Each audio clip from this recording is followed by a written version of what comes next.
अशोक कुमार उकरानी। अशोक कुमार उकरानी हैं।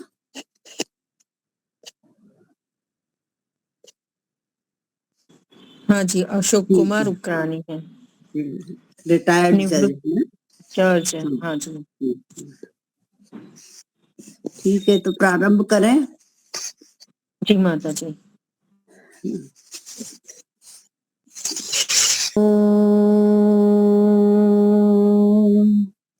सहनावतु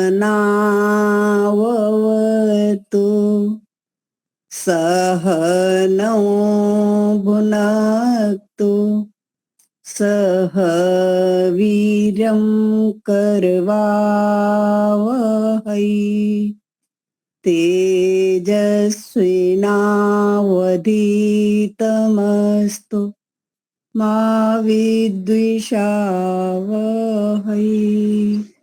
ओम शांतिः शांतिः शांतिः। वैदिक प्रज्ञा व्याख्यान माला में उपस्थित सभी का हार्दिक स्वागत है। मुनि जी नमस्ते। मुनि जी आ गए हैं अभी। हमको लगा मुनि जी आप व्यस्त हैं इसलिए आप नहीं आ पाएंगे, इसलिए दीपालिका जी ने बोला कि आप प्रारंभ करा दीजिए। हाँ, नहीं, बहुत बढ़िया। तो भजन के लिए मैं ही गा लेता हूँ आज। हाँ, आप ठीक है, आप गाइए।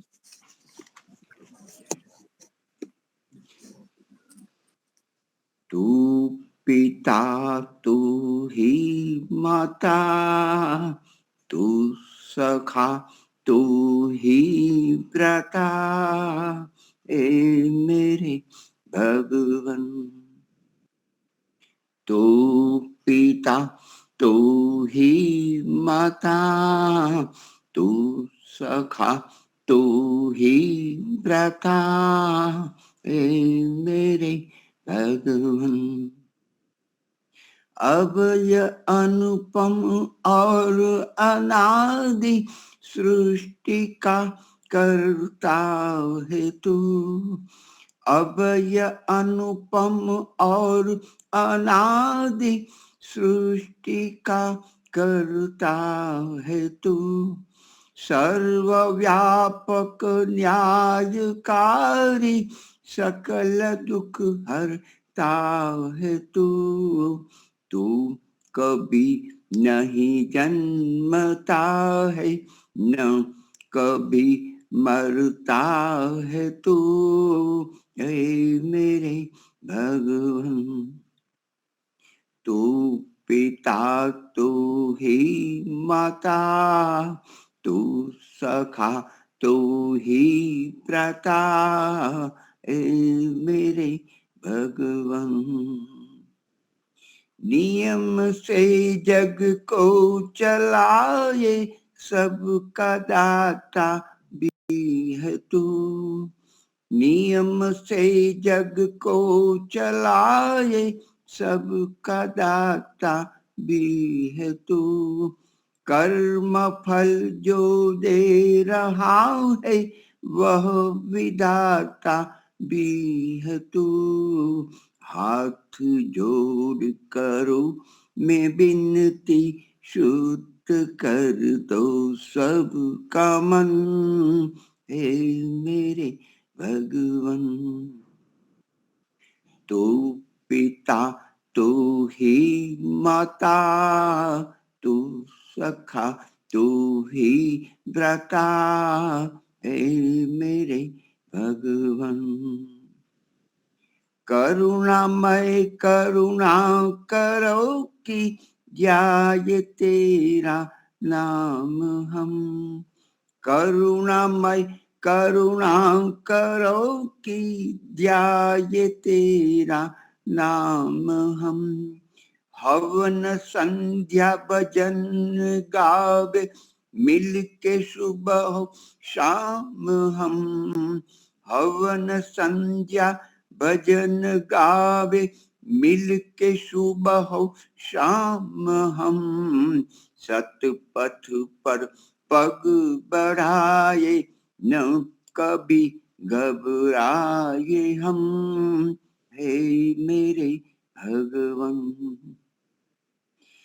तू पिता तू ही माता, तू सखा तू ही भ्राता, हे मेरे भगवन, हे मेरे भगवन। धन्यवाद।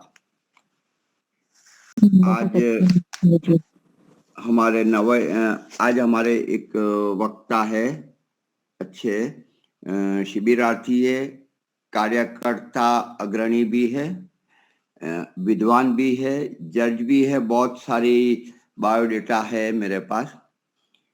तो उससे पहले उनको मैं निमंत्रित करूं, उससे पहले हमने बड़ौदा में जो कार्यक्रम कहा मैं आपको बता दूं कि सयाजी कार्निवल बाल मेला जो बड़ौदा में लगा हुआ था, हर वर्ष लगता है, लेकिन इस बार हमने सामने से कहा गया कि आप यदि आप चाहते हो लगाने की, आपकी तैयारी हो, तो ये 16 संस्कार की प्रदर्शनी लगाया जाए। और इसमें ये भी है, ये कोई धार्मिक प्रकार की ये नहीं थी, बिक्री करने के लिए भी उस प्रकार की भी कोई उस हेतु नहीं था, केवल बालकों को अच्छा ज्ञान, सुसंस्कारित हो, अच्छे मानव बने, व्यक्ति बने, यही है। तो इसमें नहीं हमने कोई आर्य समाज या महर्षि दयानंद या तो सीधे सीधा वेद को फोकस किया, लेकिन मानव निर्माण के लिए जो उत्तम, जो संस्कारित वेद मंत्रों के साथ किया जाता है, वो हमने बताया, जो हमने दिल्ली। तो विशेषकर हम वहां पहुंच गए, धीरे धीरे वडोदरा नगरी के जो हमारे कार्यकर्ता भाई है, बहन है, माता है, बहुत सारे जुड़ गए और लगे रहे पूरे दिन। जैसे यही हमारे वैदिक ये व्याख्यान माला ऑनलाइन है, उनमें से ही एक तो सबसे पहले भगवान स्वरूप जी, योगेश्वरी माता जी आप है, फिर अपने मनीषा जी है, वो भी जुड़ गए, फिर अपने निमिषा बहन वो भी जुड़ गए, वो तीनों दिन पूरे के समय, और अपने श्रुति जी है, और भरत भाई है, और बहुत सारे नामी अनामी बहुत सारे जुड़ गए, मैंने लिख के ही दिया है। और प्रभाव में माता पिता को ऐसा कभी देखा ही नहीं कि ऐसा भी कोई आज के युग में हो सकता है, ब्रह्मचारी पढ़ने वाले, पढ़ाने वाले आचार्य गण हो, सन्यासी गण हो, इस प्रकार से प्रतिदिन यज्ञ होता हो, गौशाला भी हो, जो शुद्ध गाय का दूध मिले, इस प्रकार का कभी सोचा नहीं। ये करने से, बताने से एकदम आ जाएंगे ऐसा तो नहीं, लेकिन एक विचार, एक उनके मन में विचार डाला गया कि ऐसा भी हो सकता है। और ऐसा आपको देखना हो तो हमारे यहाँ लाकरोड़ा दर्शन योग धाम में आप आइए, महुड़ी के दर्शन करते हुए आप यहाँ होकर जाइए। तो इस प्रकार से कहा तो प्रयास हम भी करेंगे कि हमारे पास 500 से 600, उनसे भी ज्यादा मैं बोलता हूँ, उनका हमने फीडबैक लिया है। फीडबैक के लिए भी हमारी 2 बहनें बिल्कुल लगी हुई थी वडोदरा के, तो उन्होंने फीडबैक भी बहुत अच्छा लिया, और वही हम संकलित करके उनको निमंत्रित करेंगे, जो जो कार्यक्रम है उनको भी बुलाने के लिए। और ये जो आने वाले थे, जो बड़े बुजुर्ग थे, विद्वान थे, प्रिंसिपल थे, शिक्षक थे, धारासभ्य, मंत्री भी आए थे, सन्यासी गण स्वामीनारायण वो भी आए थे, तो सभी का अच्छा सहयोग मिला। रहने के लिए भी अच्छी व्यवस्था हमारे विश्राम बाग आर्य समाज में थी, और हमारे विद्वानों को लिए भी बहुत अच्छा था। आर्य नरेश जी हिमाचल से आए हुए थे, वो भी हमने लाभ लिया, उनको भी बहुत अच्छा लगा। तो आप सभी का खूब खूब धन्यवाद। लेखित रूप में मैंने कर ही दिया है, वाचिक रूप में भी थोड़ा समय निकालकर वक्ता का मैंने बोला है। तो आज के हमारे वक्ता है अशोक भाई उकरानी, जो निवृत्त जज है और अहमदाबाद से निवृत्त हुए, VRS लगभग लिया हुआ है, विद्वान है, अच्छे वक्ता भी है। कुछ हमने बीच बीच में क्लिप भी हमने सुनी थी, हमारे गांधीनगर में जो कार्यक्रम होने वाला था, और अपने यहाँ गांधीनगर में ही बोल सकते हैं, जो SG हाईवे पर जो मंदिर है तो वहाँ भी प्रतिदिन हर सप्ताह होता है, वहाँ भी आपका प्रवचन होता है।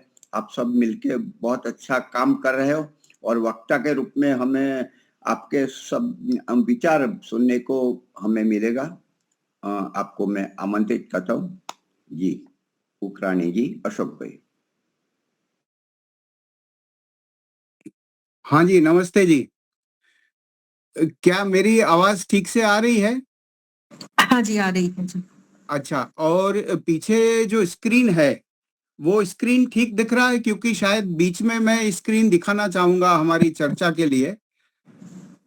हाँ जी, पर मतलब दिख आप रहा है, बीच दिख में रहा हो। हाँ जी, है। स्क्रीन आपका के बीच में बैकग्राउंड। आप दिखाई दे रहे हैं। हाँ, मान लो हम जब हट जाएंगे तो ये ठीक से पढ़ाई दे रहा है। हाँ जी, हाँ जी। हाँ हाँ जी, जी अच्छा, जी। ये मतलब उल्टा तो नहीं दिख रहा, ये ठीक से आपको पढ़ाई दे रहा है? हाँ, बिल्कुल सामने है। हाँ बिल्कुल हाँ, महर्षि ठीक। दयानंद सरस्वती और उस प्रकार से भारत का आपने लिखा है, बस वहां तक मैं पढ़ सकता हूँ। हाँ, हम जब आपको कभी कभी इसकी चर्चा बताएंगे तो हाँ, ये आपको इस तरह से होगा कि कुछ चीजें हमने आपके लिए संकलित हाँ, की हैं, इनमें से भी हम दिखाएंगे। जी जी, आपने टीवी स्क्रीन पर बहुत अच्छी तरह से टीवी या हाँ तो मोबाइल, हाँ, टीवी है, हाँ जी। चलो बहुत बढ़िया दिखाई दे रहा है। हाँ, हाँ दिखाई ठीक है, दे रहा है। ठीक है। क्योंकि कुछ चीजें ऐसी थी, थोड़ी डिटेल्ड हैं, जिस तरह का विषय हम लेना चाह रहे हैं, तो वो ध्यान में रखते हुए कुछ लिखा हुआ भी दिखाने की आवश्यकता आज पड़ेगी। और आवाज में उम्मीद है कि आवाज भी स्पष्ट आ रही है आपको? हाँ, बिल्कुल स्पष्ट है जी। हाँ ठीक है, बढ़िया है। अब जैसे मुनि जी से बात हुई थी, शायद रिकॉर्डिंग भी हम कर रहे हैं इस सेशन की। हाँ जी, हो रही है। ठीक है, बहुत अच्छा। ये बहुत अच्छी बात है। मैंने जब मुनि जी से पूछा, वैसे बड़ौदा में जब मिले थे, आचार्य दिनेश जी भी साथ में थे, तो वहाँ ये बात चली थी कि कभी इस तरह के सेशन जो मुनि जी करते हैं उसमें चर्चा के लिए हम ज्वाइन हों। तो आज उनका फोन आया, फिर हमने विषय की बात की, उनको हमने फिर से फोन किया, तो हमने सिर्फ उनसे एक प्रश्न पूछा कि ये आप कब कब करते हैं, क्या ये साप्ताहिक है या क्या है? तो हमें बढ़िया क्या लगा कि उन्होंने तुरंत बताया कि ये तो रोज का है, ये जो आपकी सभा है वो रोज भरी जाती है। तो इनमें 20-25 लोग रोज शामिल हो जाते हैं, ऐसा वो कह रहे थे। तो जो सज्जन देवियां इस सभा में शामिल हुई हैं, अगर थोड़ा उनके लिए हम जान लें कि कहाँ कहाँ से हैं या किस तरह का समूह है।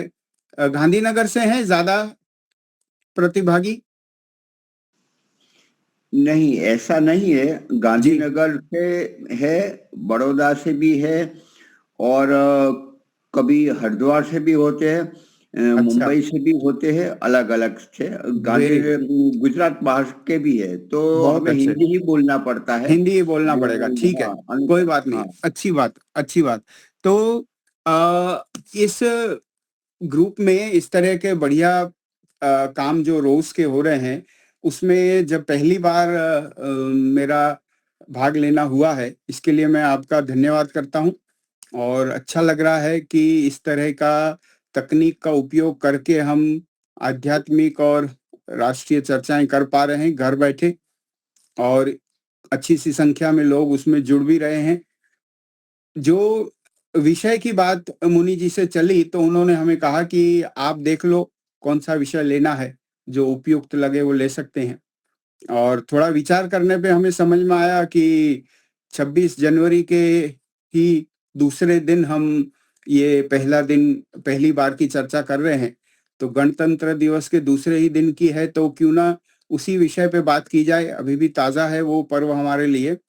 तो इसलिए ये विषय हमने चुना कि गणतंत्र दिवस के दिन एक ऋषि भक्त के मन में क्या विचार आने चाहिए, क्या उसको सोचना चाहिए, या क्या विचार सामग्री उसके पास होनी चाहिए। तो गणतंत्र दिवस जिसको हम संविधान के अमल में आने का दिन मानते हैं। 26 जनवरी 1950 से हमारा भारत का संविधान लागू हुआ और उस दिन को हम प्रजासत्ताक दिन या गणतंत्र दिन के तौर पे मनाते हैं। तो ऋषि भक्त के मन में जब भी वो समाज को देखे या अपने आसपास होने वाली किसी भी घटना को देखे तो उसके मन में ये विचार आना चाहिए कि इसमें क्या वैदिक है, क्या अवैदिक है, क्या वेदों का प्रभाव है, क्या आर्य समाज का इसमें कोई काम दिखता है या काम नहीं हुआ ऐसा दिखता है, और कोई विचार, कोई घटना, कोई इतिहास की बात अगर हमने सुनी तो वो अगर ऋषि के जीवन के दौरान की है या ऋषि के जीवन के बाद की है तो यह भी विचार मन में आना चाहिए कि क्या ऋषि का कोई इसमें योगदान रहा, प्रभाव रहा, या हो सकता है कि ऋषि ने कुछ हमारे लिए छोड़ा था लेकिन हम उस घटना को प्रभावित नहीं कर पाए उनके सिद्धांतों के आधार पे। तो जब इस बात को जोड़ने का प्रयास करते हैं तो ऐसा समझ में आता है कि संविधान का काम जो हुआ, संविधान बनने का जो काम हुआ भारत के स्वतंत्र होने के बाद 1947 के बाद 1949 तक वो काम चला और नवंबर 49 में कंप्लीट हुआ। नवंबर 49 की 26 तारीख को संविधान बिल्कुल फाइनल हो गया और संविधान सभा ने उसको तैयार करके अप्रूव कर लिया और उसमें ऐसा लिखा कि इसका अमल हम 26 जनवरी 50 से करेंगे। तो ये करीब करीब आप समझिए कि 2 महीना बाद की उन्होंने एक तारीख उसमें निश्चित करी। तो जो 2-3 साल का काम चला, संविधान सभा ने संविधान लिखने का काम किया, तो उसमें बहुत सारे सदस्य बने थे संविधान सभा में जो सम्मिलित हुए थे, जिसमें आप और हम सभी जानते हैं कि बाबा साहेब आम्बेडकर जी थे और भी बड़ी बड़ी हस्तियां उसमें थी। तो इतिहास को अगर खंगालें हम तो हमें पता चलता है कि इसमें कई सारे अच्छी संख्या में ऋषि विचारधारा से प्रभावित सदस्य भी थे जो संविधान सभा के सदस्य थे। कॉन्स्टिट्यूएंट असेंबली उसे कहते हैं। और संविधान सभा ने बहुत सारी बैठकें करके, बहुत बढ़िया मेहनत करके संविधान की जब तैयारी की तो जितनी भी उनकी बैठकें हुई, उन बैठकों में जो जो चर्चा हुई, जिस जिस सदस्य ने जो जो निवेदन किया, जो प्रवचन दिया, जो कुछ डॉक्यूमेंट अगर उन्होंने प्रस्तुत किए तो उस सब को रिकॉर्ड किया गया है, उसका पूरा इतिहास बनाया गया है और वो पूरा इतिहास कॉन्स्टिट्यूएंट असेंबली डिस्कशंस के नाम पे उपलब्ध है। तो इसका मतलब हम जो भी आजकल संविधान सभा ने क्या किया, किस प्रस्ताव को कितना माना, नहीं माना, किस सदस्य ने क्या बोला, क्या नहीं बोला, वो सब पढ़ते हैं। वो सब किसी के एक व्यक्ति के कहने मात्र से नहीं है, वो सब रिकॉर्ड उपलब्ध है और उसमें पढ़ के बहुत सारी नई नई बातों की जानकारी होती है। हम आपको बताएं, थोड़ी चर्चा हो सकता है आपको कानूनी जैसी लगे, लेकिन आध्यात्मिक व्यक्ति जो मेहनत करता होता है बड़ी सूक्ष्म बातों को सीखने समझने की, वो तो कानून से भी गहरी बातें होती हैं, तो उसके लिए कानून समझना कोई बहुत इतना मुश्किल नहीं होता। जो व्यक्ति ईश्वर जीव प्रकृति की बातें समझ सकता है, गूढ़ आध्यात्मिक बातों को वो जान समझ सकता है, उस पर चर्चा करता है, प्रश्नोत्तरी करता है, तो उसके लिए ये बातें समझना कुछ कठिन नहीं है। तो हम आपको ये भी बताएं कि कई बार देश का सर्वोच्च न्यायालय भी जब संविधान के किसी प्रावधान को समझना होता है या उसका अर्थघटन करना होता है तो वो पीछे जाके संविधान सभा, कॉन्स्टिट्यूएंट असेंबली की चर्चाओं को भी पढ़ते हैं जाके कि उस चर्चा में क्या चर्चा हुई थी, उस विषय पर क्या चर्चा हुई थी, तो हम इसका अर्थघटन ये करें या ये न करें। तो मतलब ये हुआ कि संविधान सभा की चर्चाओं का जो महत्व है वो इतना सारा है कि हम उसी से ही आगे मार्गदर्शित होकर संविधान को समझते हैं। तो संविधान कॉन्स्टिट्यूशन जिसे अंग्रेजी में बोलते हैं, जिसके आधार पे हमारा देश चलता है, ये हमारे सभी कानूनों से ऊपर है। संविधान को आप ये समझ सकते हैं कि जैसे देश हम हमारे आपके लिए जैसे वेद सबसे ऊपर है और वेद के आधार पे बाकी का सब कुछ ज्ञान होना चाहिए, वैसे नागरिक शास्त्र में, राज्य शासन में, कानून में संविधान सबसे ऊपर है और बाकी सभी कानून संविधान के आधार पे होने चाहिए। अगर कोई कानून संविधान के आधार पे नहीं है तो उस कानून को रद्द कर सकते हैं। आप उस कानून को अगर सुप्रीम कोर्ट चाहे तो बिल्कुल खारिज कर सकती है कि भाई देखो, ये जो संविधान के विरुद्ध है उसको हम नहीं मानेंगे। इसलिए संविधान का ज्ञान, अंदर बंद करिए स्पीकर।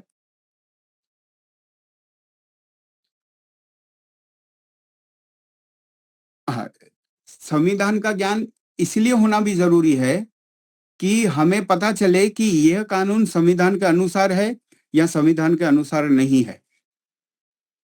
एक वैदिक धर्मी व्यक्ति की बुद्धि इतनी तीव्र तो होती है कि इस बात को वो झट से पकड़ ले। और जब हम बात करने बैठे हैं स्वामी दयानंद सरस्वती जी के योगदान की, या स्वामी दयानंद सरस्वती जी का कैसे प्रभाव हुआ भारत के संविधान पर उसकी, तो एक विशेष बात यह कोई व्यक्ति पूछ सकता है आपसे, वो कहेगा कि भाई तुम हर बात में स्वामी दयानंद सरस्वती जी को कैसे ला सकते हो? ऐसा प्रश्न तो कोई कर सकता है ना। आप जानते हैं कि आर्य समाज के मंचों से यह बात बड़ी स्पष्ट कही जाती है कि देखिए, हाँ, स्वतंत्रता संग्राम में भी हमारे जो स्वतंत्रता सेनानी थे उसमें सबसे ज्यादा जो थे वो आर्य समाजी थे। आपने ये बात बहुत मंचों से सुनी है और बहुत लोग इसको, विद्वान लोग कहते रहते हैं। तो जो व्यक्ति आर्य समाज से प्रभावित नहीं है वो तो यह विचार करेगा कि ये लोग तो जहां जाते हैं वो कहते हैं ये भी हमारा था, ये भी हमारा था, लाला लजपत राय जी हमारे थे, भगत सिंह आर्य समाजी परिवार के थे, और जितने भी स्वतंत्रता सेनानी हुए वो तो सत्याग्रह प्रकाश पढ़ते थे और सब हमारी ही विचारधारा से प्रभावित थे।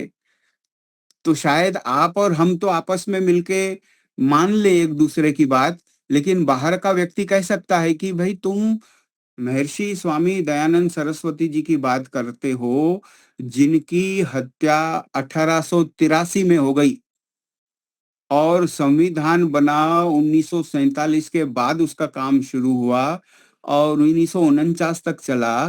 तो स्वामी दयानंद सरस्वती जी के संविधान पर प्रभाव की बात आप कैसे कर सकते हो?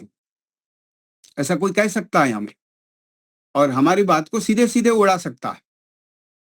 तो हम अपनी बातें शुरू करें कि भाई कहाँ कहाँ हमें उनका प्रभाव दिखा या अभी भी दिखता है।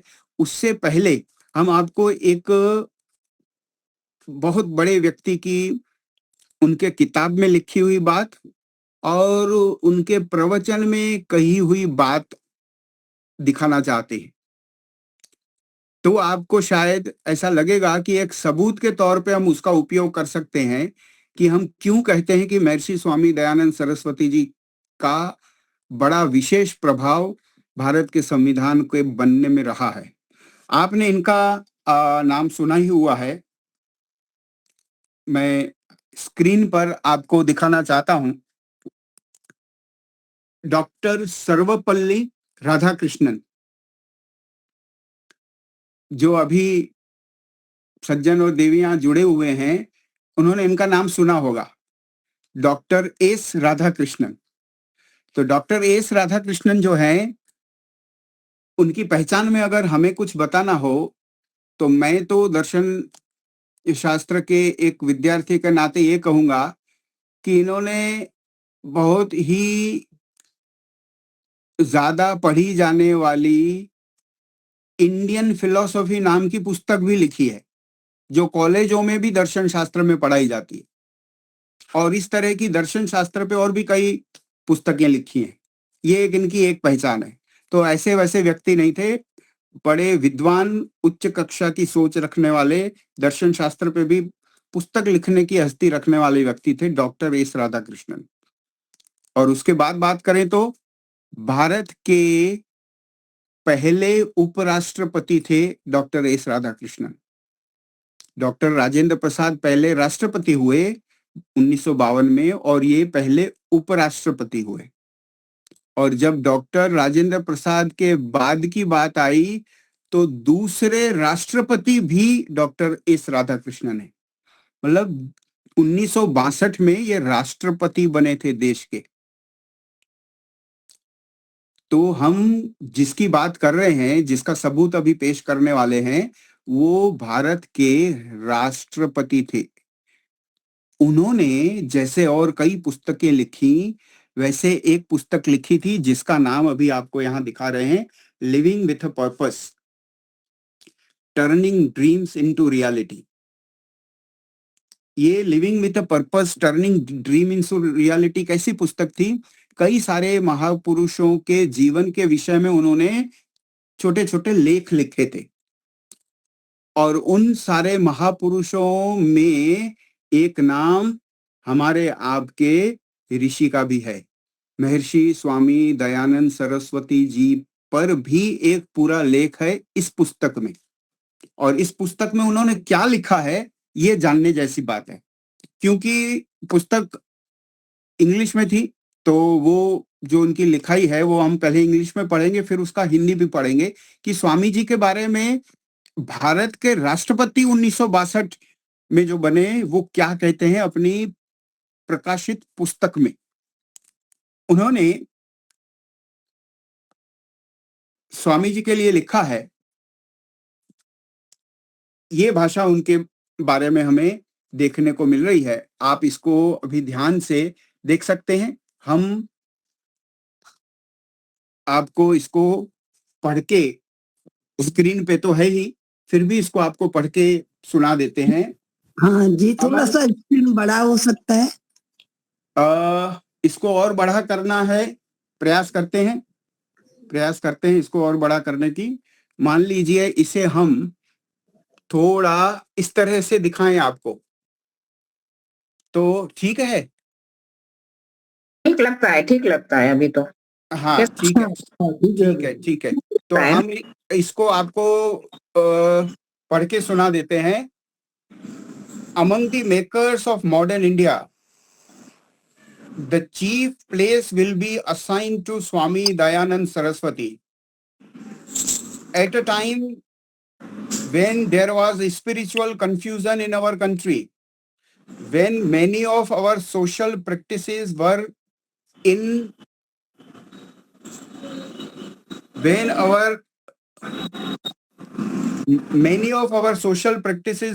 the melting pot, when we were overcome by superstition and obscurantism, this great soul came forward with staunch devotion to truth and a passion for social equality and enthusiasm, and worked for the emancipation of our country in all its dimensions, religious, political, social and cultural. तो ठीक है, हमने इसका English तो भले पढ़ लिया, लेकिन जो इसका हिंदी अर्थ सुने कि ये कहना क्या चाह रहे हैं हमारे स्वामी जी के विषय में। भारत के राष्ट्रपति doctor S Radhakrishnan, living with a purpose, turning dream into reality के पुस्तक से बोल रहे हैं हम। उन्होंने क्या लिखा? आधुनिक भारत के निर्माताओं में स्वामी दयानंद सरस्वती को सर्वोच्च स्थान दिया जाएगा। सर्वोच्च बोले हैं वो, टॉप, एक नंबर वाला, सबसे ऊपर। ऐसे समय में जब हमारे देश में आध्यात्मिक भ्रम व्याप्त था, जब हमारी अनेक सामाजिक प्रथाएं विघटन की ओर अग्रसर थीं, जब हम अंधविश्वास और रूढ़िवाद से ग्रस्त थे, तब इस महान आत्मा ने सत्य के प्रति दृढ़ निष्ठा और सामाजिक समानता के प्रति अटूट जुनून के साथ आगे बढ़कर हमारे देश के धार्मिक, राजनीतिक, सामाजिक और सांस्कृतिक सभी पासाओं में बहुत महान कार्य किया, देश के निर्माण का काम किया। ये उद्धरण लिया हमने उस पुस्तक से, महर्षि स्वामी दयानंद सरस्वती जी के विषय में डॉक्टर एस राधाकृष्णन जी के द्वारा लिखा हुआ। आप एक प्रबुद्ध जिज्ञासु के तौर पे अब विचार करो कि इस सबूत के आधार पे हम कहीं भी बात करेंगे तो कोई व्यक्ति ऐसे नहीं नकारेगा कि भाई तुम तो उनके भक्त हो इसलिए उनके योगदान की बात करते हो। इससे भी आगे सोचें तो आज हम जिस विषय को लेके बैठे हैं वो विषय क्या है? हम ये कहना चाह रहे हैं कि भाई गणतंत्र दिवस का उपलक्ष्य है तो हम भारत के संविधान के बनने में महर्षि स्वामी दयानंद सरस्वती जी के योगदान की बात कर रहे हैं। संविधान, चलो महान पुरुष समाज सुधारक के तौर पे तो हमें सबूत मिल गया कि देश के राष्ट्रपति ने उस वक्त ऐसा अपनी पुस्तक में लिखा था। अब आगे बढ़ें तो इससे भी एक महत्वपूर्ण और मजबूत सबूत मिलता है और वो सबूत भी डॉक्टर एस राधाकृष्णन जी का ही है। वो 1962 में राष्ट्रपति बने तो 24 फरवरी 1963 का एक दिन था। उस दिन शिवरात्रि थी। तो शिवरात्रि के दिन बोधोत्सव के किसी अवसर में इनको कहीं वक्तव्य के लिए बुलाया गया। तो उस वक्तव्य में उन्होंने उस प्रवचन में ऐसा कहा था, जो अभी स्क्रीन पर आपको चीज दिख रही है, फिर से अंग्रेजी में है, इसको एक बार पढ़ के बताकर फिर हम आपको इसका हिंदी भी दिखा देते हैं। Dr. S. Radhakrishnan, the first Vice President of India and second President of India, also a member of the Constituent Assembly, had acknowledged in a speech on Shivratri Day, 24 February 1964, यहाँ लिखा हुआ है, कहीं कहीं पर यह बात 1963 की आती है, about Swami Dayanand Saraswati that some of the reforms introduced in the Indian Constitution had been inspired by his teachings. ये किसने कहा? 1963 का माने या 1964 का माने, उस वक्त ये खुद राष्ट्रपति पद पर थे, भारत के राष्ट्रपति के तौर पे दिए हुए प्रवचन में ऐसा कहा उन्होंने कि भारत के संविधान में कई सारे जो सुधारवादी काम दिखाए गए हैं, अच्छे अच्छे प्रावधान दिए गए हैं, उनकी प्रेरणा स्वामी दयानंद सरस्वती जी की शिक्षाओं से मिली थी।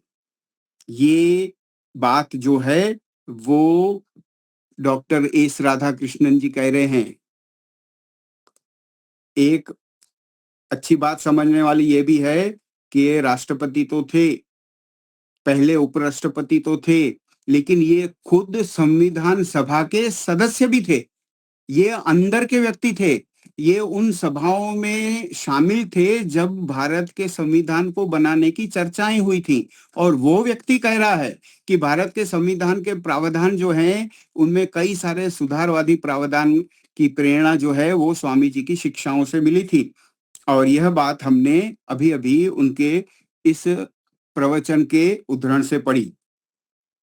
तो ये सबूत देने के बाद हम इतना तो मानेंगे कि 1883 में भले हमें छोड़ के चले गए, देश को छोड़ के स्वामी दयानंद सरस्वती जी, लेकिन उनकी प्रेरणाएं जीवंत थी, लोगों के मस्तिष्क में थी, समाज उनको भूला नहीं था।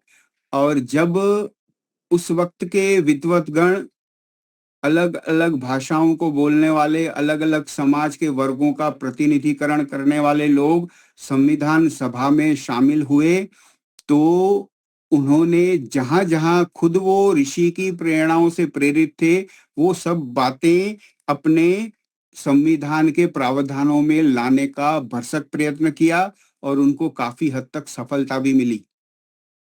अगर कोई मुझसे पूछे कि आप अगर 5, 10, 15 जगहें ऐसी संविधान में बताओ कि जहां आपको ऋषि दिखते हैं, जहां स्वामी दयानंद सरस्वती जी की प्रेरणा दिखती है, तो सबसे पहले जो मैं बताना चाहूंगा, सबसे ऊपर एक कानून के विद्यार्थी के तौर पे, इतिहास के विद्यार्थी के तौर पे और एक ऋषि भक्त के तौर पे सबसे ऊंची जो मैं बात रखना चाहूंगा वो यह रखना चाहूंगा, इसका भी हिंदी समझते हम,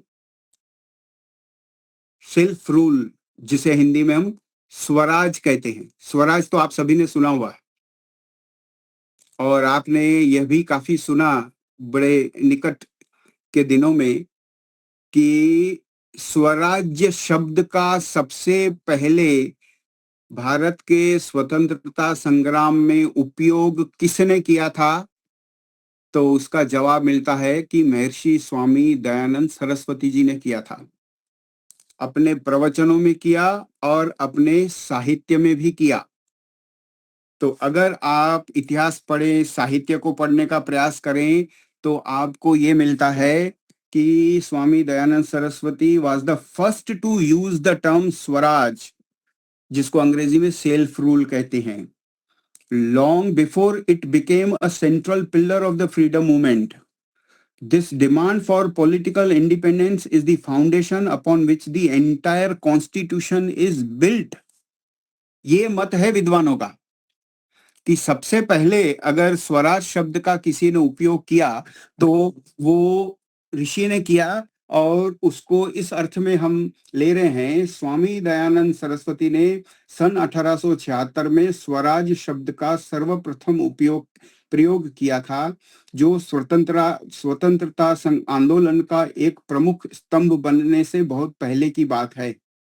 राजनीतिक स्वतंत्रता की यह मांग ही वह आधारशिला है जिस पर संपूर्ण संविधान टिका हुआ है। पूरा संविधान जो है उसका जो पिलर है, स्तंभ है, वो स्वराज है। अच्छा, 400 से भी अधिक अनुच्छेद हैं संविधान में, और जिसको हम अंग्रेजी में कानून की भाषा में आर्टिकल कहते हैं। तो इतने सारे अनुच्छेदों में हम पूरे संविधान के सार का पहला स्तंभ किसको मान रहे हैं? स्वराज, हमारा राज्य। आपको रामायण की वो घटना पता है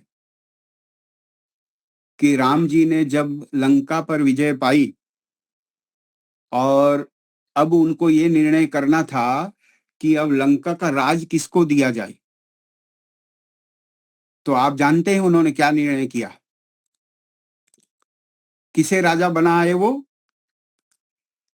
विभीषण। उनको अगर वो चाहते तो अपना कोई व्यक्ति बिठाते, लक्ष्मण जी बिठाते, कोई भाई बिठाते, हनुमान जी के किसी व्यक्ति को दे देते, या हनुमान जी को दे देते, सुग्रीव जी को दे देते, किसी और को दे देते, लेकिन नहीं, उन्होंने विभीषण को चुना क्योंकि वो लंका के थे और उनको वो राज्य सौंपा। तो स्वराज्य का मतलब ये होता है कि उस देश का राज्य होना चाहिए, उस देश के लोगों का राज्य होना चाहिए। और स्वामी जी ने अपने साहित्य में लिखा भी है, आपके स्वाध्याय में अवश्य आया होगा। स्वामी जी कहते हैं कि परदेसी व्यक्ति अगर आपके ऊपर राज्य करे तो वो बड़ा कितना अच्छा ही राज्य क्यों ना हो, बहुत अच्छी तरह से भले देश को क्यों ना चलाता हो, लेकिन कम सुविधा वाला, दुख से चलने वाला भी खुद के व्यक्तियों द्वारा चलता हुआ राज्य ही भले में होता है। यह स्वामी जी का कथन है। स्वराज्य ही अच्छा होता है, भली दूसरे लोग, दूसरे देश के लोग हमें यहाँ हमारे ऊपर राज्य करके हमें सोना ही क्यों ना देते हों। यह मान्यता थी स्वामी दयानंद सरस्वती जी की। जब अंग्रेजी शासन का बहुत बड़ा अधिकारी उन्हें आकर एक दिन मिला, महर्षि स्वामी दयानंद सरस्वती जी को, और उन्हें कहा कि स्वामी जी, आपका बड़ा नाम है, बड़े भक्त हैं आप ईश्वर के, तो हमारी आपसे ये याचना है कि आप जब ईश्वर की भक्ति करें तो हमारे लिए भी कि हमारे ब्रिटिश शासन का सूर्य कभी अस्त ना हो। यह बात सुनी होगी आपने, आपके कहीं ना कहीं अध्ययन में ये बात अवश्य आई होगी। तो यह भी जानते होंगे आप कि जब ऐसी प्रार्थना की गई ऋषि को, तो ऋषि का क्या उत्तर था? ऋषि ने कहा कि देखो भाई, ऐसी तो प्रार्थना मैं नहीं कर सकता, लेकिन मैं यह प्रार्थना तो रोज करता हूँ कि हे परमपिता परमात्मा, मेरी मातृभूमि को जितना हो सके शीघ्र ही इन परदेशियों के शासन से मुक्त कराओ और स्वतंत्र देश के स्वरूप में इसको आप शुरू होने का आशीर्वाद दो। ऐसी प्रार्थना तो मैं रोज करता हूँ।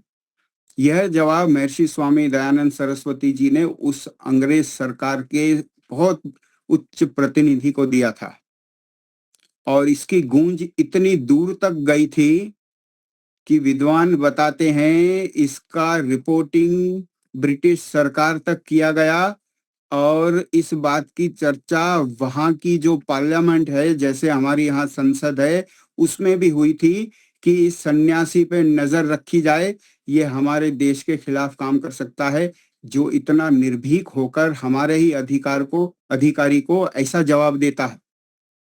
तो स्वराज्य की भावना कितनी कूट कूट कर भरी हुई थी उनके मन में, ये हमें पता चलता है।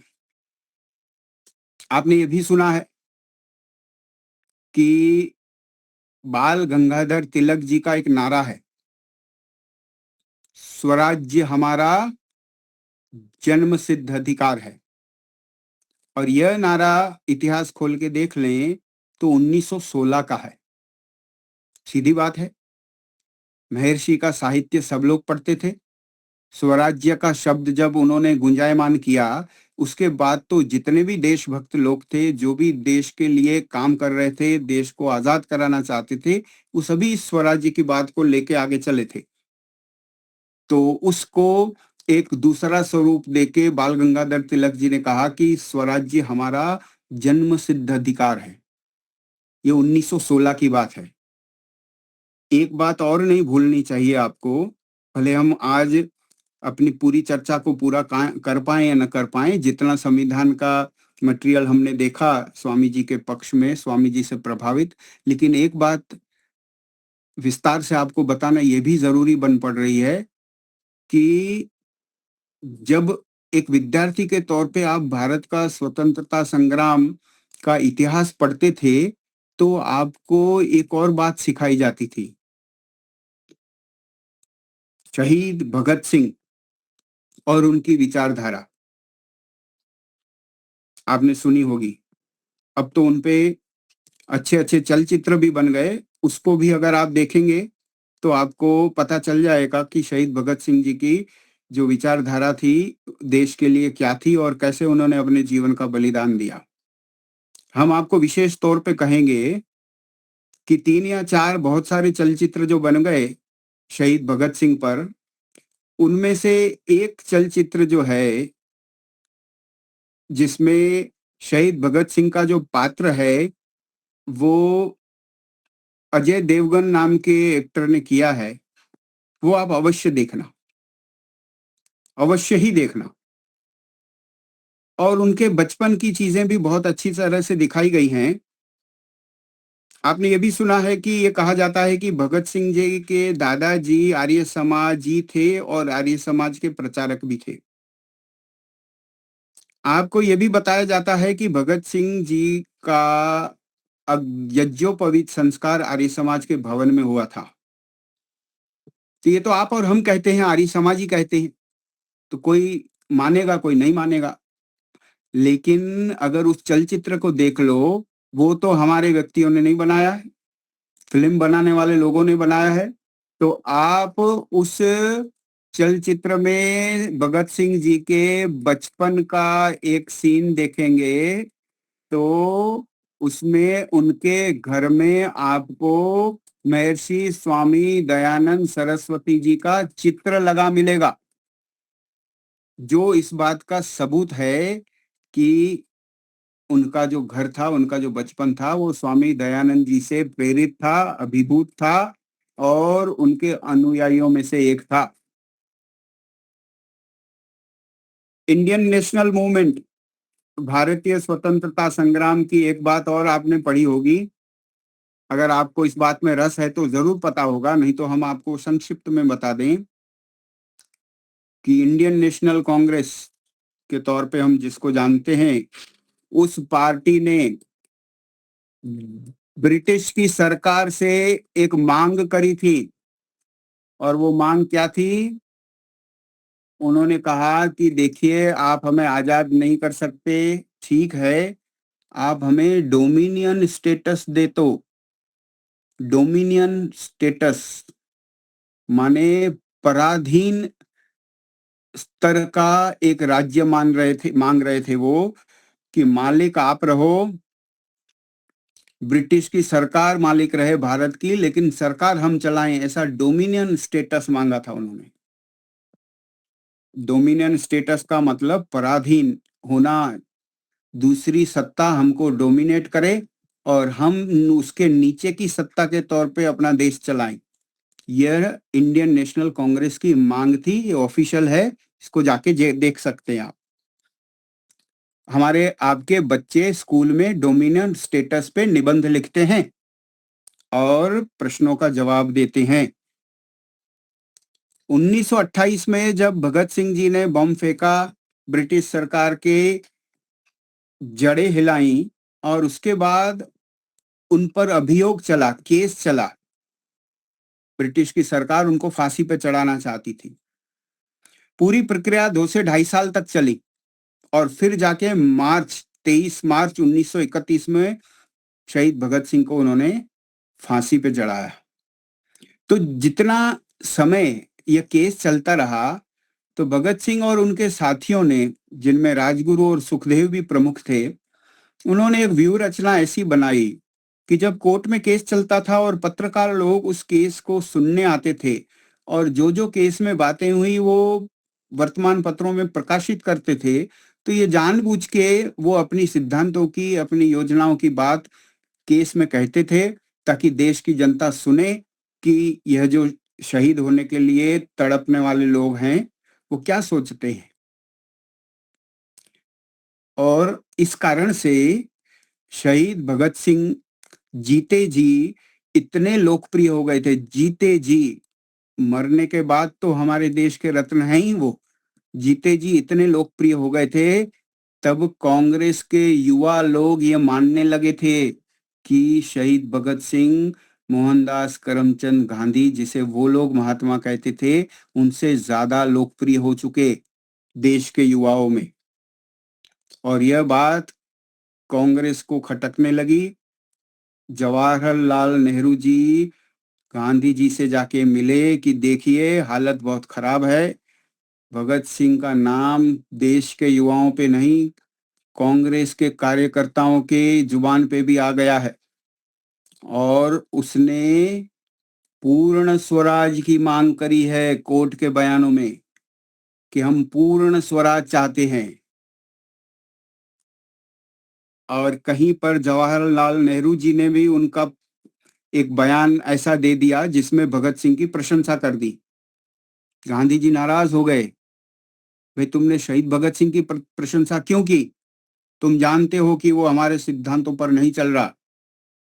तो जवाहरलाल जी ने कहा कि देखिए, अगर अभी नहीं संभले तो ये पूरा जो संग्राम है वो आपके हमारे हाथों से निकल जाएगा।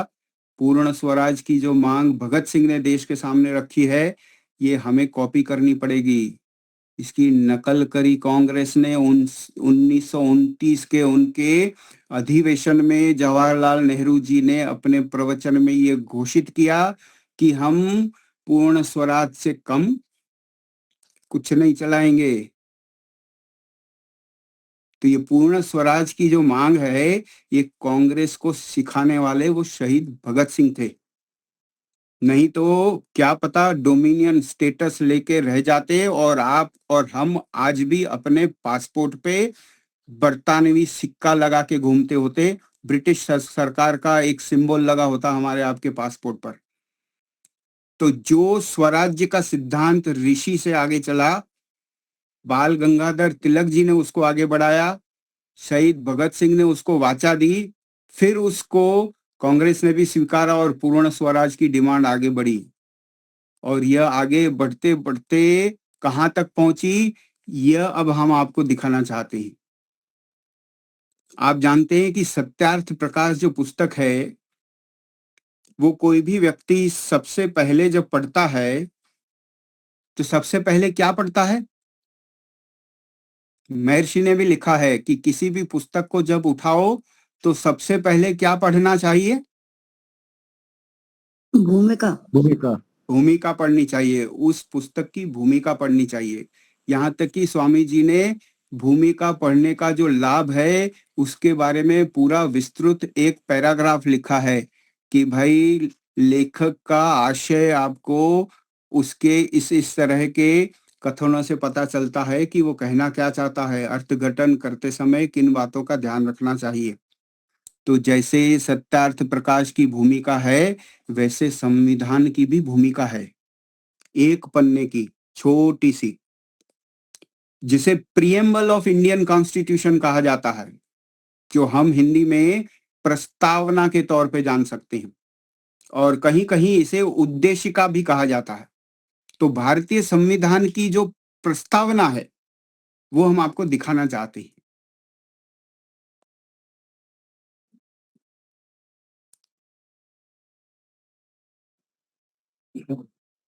यह जो है, ये भारतीय संविधान की उद्देशिका है, प्रस्तावना है। छोटी स्क्रीन है, अब इसको थोड़ा बड़ा करके देखने का प्रयास करें तो देखिए, कुछ अक्षर पढ़ाई दे रहे हैं शायद आपको। दिखाई दे। हाँ, देखिए, ये है प्रस्तावना। We the people of India से शुरू होती है जब ये अंग्रेजी में पढ़ी जाती है, और यहां इसमें लिखा हुआ है, हम पढ़ने का प्रयास कर रहे हैं, हम भारत के लोग भारत को एक संपूर्ण प्रभुत्व संपन्न, फिर बाकी के शब्द लिखे हैं, अभी हम सिर्फ आपको इस शब्द पे लेना चाहते हैं, संपूर्ण प्रभुत्व संपन्न, सोवेरेन, सार्वभौम, पूर्ण स्वराज्य वाली। तो ये माना जाता है कि ये जो सोवेरेनिटी की बात आई, पूर्ण स्वराज्य की बात आई, संपूर्ण प्रभुत्व संपन्न होने की बात आई, उसका मूल कहां पर है? महर्षि स्वामी दयानंद सरस्वती जी के स्वराज्य की अवधारणा में है। और उसके बाद क्या क्या हुआ, किन किन नेताओं ने उसको आगे बढ़ाया, यह भी हमने संक्षिप्त में सुना। तो कोई अगर हमसे पूछे कि भारत के संविधान पर ऋषि का सबसे बड़ा सिक्का दिखाओ, सबसे बड़ा निशान दिखाओ, तो हम कहेंगे प्रस्तावना पढ़ो और उस प्रस्तावना में देखो कि संपूर्ण प्रभुत्व संपन्न होने की जो प्रेरणा आई थी पूर्ण स्वराज की, वो उन्हीं से आई थी। वो चलकर संविधान सभा के सदस्यों के अंतर मन में उनको सही मार्ग पर प्रेरित करते हुए समझ में आई, और उन्होंने उसको प्रस्तावना का भाग बनाया। और भी बढ़िया बढ़िया बातें उसमें हैं, सामाजिक न्याय की बात है, समानता की बात है, और जहां जहां सामाजिक न्याय और समानता की बात है वहां वहां भी हमें ऋषि दिखाई देते हैं। तो हम पूरी प्रस्तावना को अभी यहाँ फिर से दोहराते नहीं, समय कम है, इसलिए हम बाकी चीजों पर थोड़ा थोड़ा ले जाते हैं ऋषि की, और कहाँ कहाँ हमें छाप दिखाई देती है। तो जो प्रस्तावना है, ये हमने इसका ऊपर का भाग देखा, इसके नीचे के भाग में भी देखेंगे तो भी आपको कई इस तरह के हमारे आपसे मिलते हुए सिद्धांत आपको दिखाई देंगे। एक और चीज जो आप जानते हैं, सभी लोग कहते रहते हैं और मानते भी हैं कि महर्षि स्वामी दयानंद जी ने हमारी समाज में से छुआछूत हटाने का बड़ा प्रबल काम किया, अनटचेबिलिटी। जो अनटचेबिलिटी का दूषण था, लोग मानते थे कि फला फला जाति के व्यक्ति को अगर कोई छू ले तो पाप लग जाएगा, स्नान करना पड़ेगा, विधि करनी पड़ेगी। तो जो अनटचेबिलिटी का शाप था समाज पर, वो महर्षि स्वामी दयानंद सरस्वती जी ने उजागर किया और सबको समान भाई बहन परमपिता परमात्मा की संतान के तौर पे होने की जो उन्होंने बात कही, उस बात ने आगे चलकर संविधान में एक पूरा अनुच्छेद ले लिया। आर्टिकल 17 हमारे संविधान का है, जिसके द्वारा अस्पृश्यता को प्रतिबंधित किया गया है। क्या कहता है वो अनुच्छेद? देखिए, उस अनुच्छेद का कहना है कि स्वामी दयानंद सरस्वती ने अस्पृश्यता और जन्म आधारित जाति व्यवस्था का पुरजोर विरोध किया और इसके बजाय योग्यता आधारित वर्ण व्यवस्था की वकालत करी। अब जो आप देख रहे हैं वो हमारे संविधान का आर्टिकल 17 अंग्रेजी में आपको दिखाई दे रहा है। और अब अनुच्छेद 17 हम हिंदी में देख रहे हैं। अस्पृश्यता का उन्मूलन किया जाता है और किसी भी रूप में इसका अभ्यास निषिद्ध है। अस्पृश्यता से उत्पन्न किसी भी प्रकार की अक्षमता को लागू करना कानून के अनुसार दंडनीय अपराध होगा। अनटचेबिलिटी को हटाने का काम स्वामी जी के आंदोलनों से, प्रवचनों से, साहित्य से चल के संविधान तक पहुंचा है। और ये जो समस्या है ये बहुत हद तक कम हुई है, लेकिन अभी भी आप न्यायालयों में देखेंगे तो कई सारे केसों में अभी भी बड़े छोटे गांवों में कहीं कुएं से पानी पीने इत्यादि जैसे मसलों पर अभी भी ये दिखाई देती है। ऐसा हमने कानूनी कई डॉक्यूमेंट्स में देखा हुआ है। तो इसका पूर्णतया उन्मूलन होना चाहिए। साथ साथ में आपने देखा अनुच्छेद 17 की भाषा में जन्म आधारित जाति जैसा कुछ नहीं होना चाहिए। तो केवल आर्य समाज वो संस्था है जो कहती है कि वर्ण व्यवस्था जो है वो कर्म आधारित है, प्रोफेशन बेस्ड है, मेरिट बेस्ड है, बर्थ बेस्ड नहीं है, जन्म आधारित नहीं है। तो यह बात आज के दिनों में भी खुलेआम मंच से कहने वाली अगर कोई संस्था है तो वो आपको ऋषि की संस्था मिलेगी। बाकी नहीं तो लोग आज भी ब्राह्मण के बेटे को ब्राह्मण, भले वो मजदूरी करता हो, उसको कहना चाहेंगे। भले वो रसोई बनाता हो, लेकिन वो कहेंगे कि ब्राह्मण के हाथ की रसोई खाई। होना यूं चाहिए कि किसी भी वर्ण की संतान जब अपनी योग्यता के अनुसार जैसा जैसा जो जो काम करती हो तो उसको उस वर्ण का माना जाना चाहिए। सरकार भी अपने सिस्टम में क्लास 1, क्लास 2, क्लास 3, क्लास 4 इसी तरह से बनाती है। क्लास 2 के अफसर के बच्चे को सीधे क्लास 2 का अफसर नहीं बना देती। जैसे जैसे व्यक्ति योग्यता प्राप्त करे, कंपटीशन में भाग ले और अपनी योग्यता बढ़ाता जाए, प्रमोशन लेता जाए, तब जाके वो अपने अपने क्लास को पहुंचता है। और यही व्यवस्था जो है वो कर्म आधारित वर्ण व्यवस्था के बराबर है। तो आर्टिकल 17 भी हमें ऋषि की याद दिलाता है। अस्पृश्यता को हटा दिया, अनटचेबिलिटी को हटा दिया। आप जानते हैं भारतीय संविधान में समानता का अधिकार है। अनुच्छेद 14 से 16 में ये सब चीजें आ जाती हैं। बहुत विस्तार से हम नहीं देखेंगे, सिर्फ एक ही बात को हम छूना चाहेंगे यहाँ पे, सिर्फ एक ही बात। ये जो अनुच्छेद 14, 15 और 16 है, तो आप अनुच्छेद 14, 15, 16 को देखेंगे। 14 के बारे में लिखा गया है, अनुच्छेद 14 विधि के समक्ष समता, यह राज्य को किसी भी व्यक्ति को कानून के समक्ष समानता या भारत के भूभाग में कानूनों के समान रक्षण से वंचित करने से रोकता है। यह सुनिश्चित करता है कि कानून सर्वोच्च है और सभी के लिए समान है। ये अनुच्छेद 14 की बात की हमने। थोड़ी छोटी सी बात 15 की करते हैं। राज्य केवल धर्म, मूल वंश, जाति, लिंग या जन्म स्थान के आधार पर किसी नागरिक के साथ भेदभाव नहीं करेगा। यह दुकानों, सार्वजनिक भोजनालयों, होटलों और मनोरंजन के स्थानों में प्रवेश की समानता सुनिश्चित करता है। साथ ही राज्य को महिलाओं और बच्चों के लिए विशेष प्रावधान करने की अनुमति देता है। ये 15 की बात। और इसी तरह से 16 में भी इसी तरह की बात है। और धर्म, जाति, लिंग, वंश, जन्म स्थान, निवास के आधार पर रोजगार में कोई भेदभाव नहीं किया जाएगा, वगैरह वगैरह। इसकी और विस्तार से चर्चा हो सकती है आगे चल के। शायद आप जब इसको विस्तार से पढ़ेंगे तो देश में जो आरक्षण की बहुत गंभीर चर्चा चल रही है उसकी भी आपको याद आ सकती है। लेकिन हम एक बात यहाँ छूना चाह रहे हैं। समानता के इस अधिकार में एक बात स्पष्ट की गई कि आप लिंग के आधार पे कोई भेदभाव नहीं करेंगे, स्त्री, पुरुष, लड़का, लड़की के आधार पे भेदभाव नहीं करेंगे। और अगर कोई एक संस्था है जो यह कहती है कि यज्ञोपवीत पहनने का अधिकार स्त्री को भी है, तो वो सिर्फ आर्य समाज आपको मिलती है। ये एक ही संस्था है जो यह कहती है कि वेद पढ़ने का अधिकार स्त्री को भी है, और ये ऋषि की संस्था ये कहती है। और जो बात आपको आर्टिकल 14, 15, 16 में भी दिख रही है।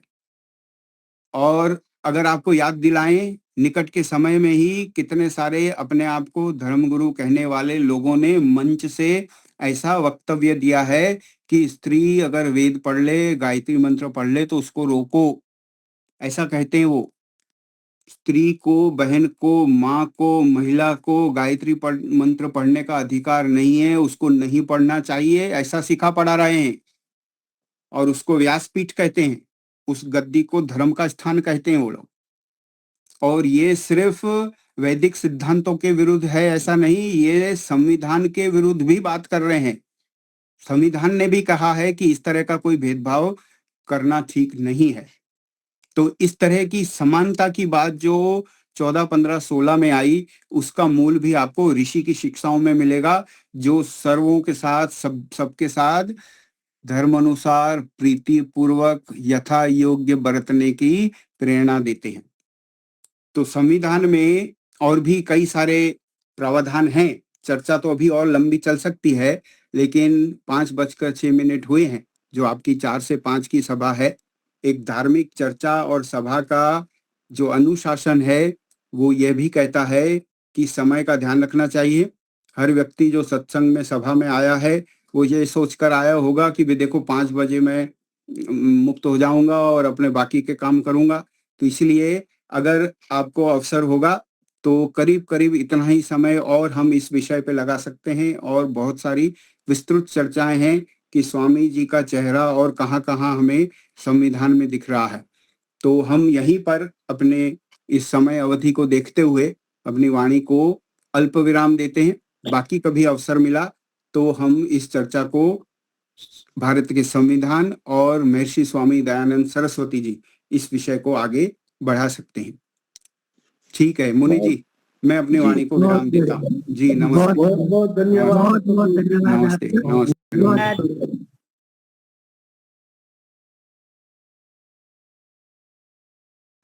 आपका भी धन्यवाद। બધા